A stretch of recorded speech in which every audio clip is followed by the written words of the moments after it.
దేశవ్యాప్తంగా నిర్వహించిన సార్వత్రిక సమ్మెలో భాగంగా మార్కాపురం పట్టణంలో సిపిఎం, సిపిఐ మరియు అనుబంధ ఉద్యోగ కార్మిక ప్రజా సంఘాల ఆధ్వర్యంలో భారీ నిరసన ర్యాలీ నిర్వహించారు. ఈ నిరసన కార్యక్రమం మార్కాపురం పట్టణంలోని సిపిఐ కార్యాలయం వద్ద ప్రారంభమై 4 మాడవీధుల గుండా కొనసాగింది. కార్మికులు పట్టుకున్న ఎర్ర జెండాలు పురవీధుల్లో రెపరెపలాడగా లేబర్ కోడ్స్ రద్దు చేయాలని, కార్మిక హక్కులను పరిరక్షించాలని నినాదాలు చేశారు. అనంతరం ఖమ్మం సెంటర్ వద్ద మానవహారం నిర్వహించి కేంద్ర ప్రభుత్వ కార్మిక వ్యతిరేక విధానాలను వ్యతిరేకిస్తూ ఆందోళన చేపట్టారు.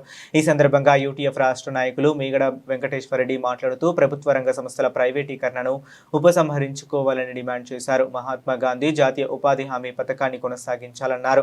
కార్మిక హక్కులను హరించే నల్ల చట్టాలను రద్దు చేయాలని, కాంట్రాక్టు మరియు అవుట్సోర్సింగ్ ఉద్యోగులను రెగ్యులైజ్ చేయాలని కోరారు.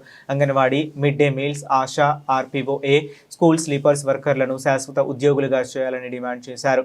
విబీజీ రామ్జీ పథకాన్ని రద్దు చేసి పాత ఉపాధి హామీ పథకాన్ని కొనసాగించాలని పేర్కొన్నారు.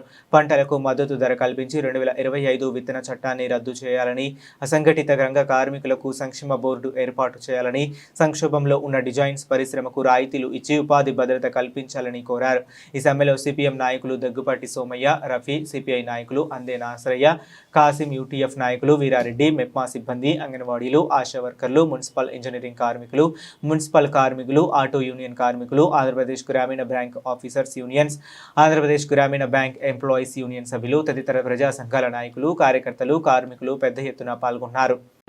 దేశవ్యాప్తంగా జరిగే సార్వత్రిక సమ్మెకి ఈ రోజున దాదాపు దేశంలో ఉండే 500 సంఘాలు, రైతు సంఘాలు, కార్మిక సంఘాలు, రైల్వే సంఘాలు, మళ్ళా మన బ్యాంకర్స్, అంగన్వాడీలు, ఆశా వర్కర్లు, రైతులు, రైతు కూలీలు అంతా కూడా ప్రాతినిధ్యం వహిస్తూ ఉన్నారు.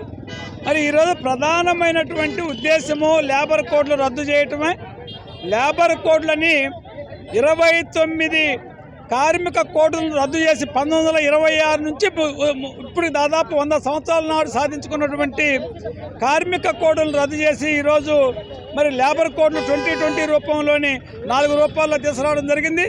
దీనివల్ల ఇక ముందు భవిష్యత్తులో కార్మికులు కావచ్చు, ఉద్యోగులు కావచ్చు, మరి సమ్మె చేసుకునే హక్కు కానీ, యాజమాన్యంతో మరి బేరసారాలాడే హక్కును కానీ, లేదా అదేవిధంగా మహిళా వర్కర్స్ అయితే మరి మెటర్నిటీ లీవ్ పెట్టుకునే సౌకర్యం కానీ అనేక సౌకర్యాలని కార్మిక కోడ్ల ద్వారా రద్దు చేయడం జరిగింది. ఇంత పోరాడి సాధించుకున్నటువంటి ఈరోజు ఏదో ఒక్కరోజు మన మోడీ గారు ఇచ్చినవి కాదు ఇవి.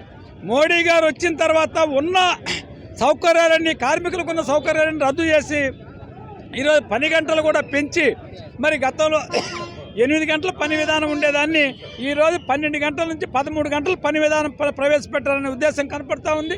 ఉద్యోగులని వెట్టి చాకరీ చట్టాన్ని కూడా రద్దు చేసిన గతం, ఈరోజు మళ్ళీ వెట్టి చాకరీ వైపుగా నెట్టే విధంగా ఈ చట్టాల రద్దు మనకు తెలియజేస్తూ ఉంది. అందుకనే ఈ సమ్మెకి యూటీఎఫ్గా మద్దతు తెలియజేయడమే కాదు, వాళ్ళతో కలిసి మేము కూడా ఈ కార్యక్రమంలో పాల్గొన్నాం. అంగన్వాడీలు అడిగే విధంగా మరి కనీస వేతనం అడుగుతున్నారు. ఆ కనీస వేతన చట్టాన్ని కూడా ఇప్పుడు రద్దు చేశారు.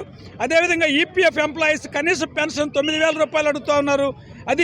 దాన్ని కూడా ఇవాళ ఈపీఎఫ్ సెక్షన్ని, ఈఎస్ఐని దాదాపు ఉద్యోగులకి, కార్మికులకి అవసరమయ్యే అనేక చట్టాలను రద్దు చేసినటువంటి ఈ ప్రభుత్వ వైఖరిని ఈరోజు మరి ఖండిస్తూ దేశవ్యాప్తంగా జరిగే సమ్మెలో మరి చేయడం జరిగింది. కాబట్టి ప్రభుత్వం తన విధానాలను మార్చుకొని కార్మిక చట్టాలని మళ్ళీ తిరిగి పునరుద్ధరించాలని, ఈ 4 లేబర్ కోడ్లను రద్దు చేయాలని, అంగన్వాడీ వర్కర్స్ అడిగే మరి వాళ్ళని కూడా ప్రభుత్వ ఉద్యోగులుగా గుర్తించాలని, సమాన పనికి సమాన వేతనం ఇచ్చే చట్టాన్ని పునరుద్ధరించాలని చెప్పేసి నేను కోరుతా ఉన్నాం.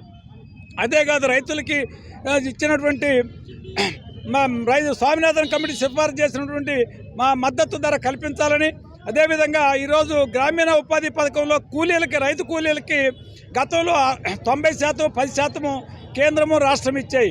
ఇప్పుడు దాన్ని విబీజీ రామ్జీ అనే పేరుతోటి 60-40 చేసి రాష్ట్రాలు కూలీలకి ఆ పని అందకుండా చేయడం జరిగింది. ఇది పని హక్కుని కల్పించే ఒక రాజ్యాంగంలోని ప్రధానమైన లక్షణం.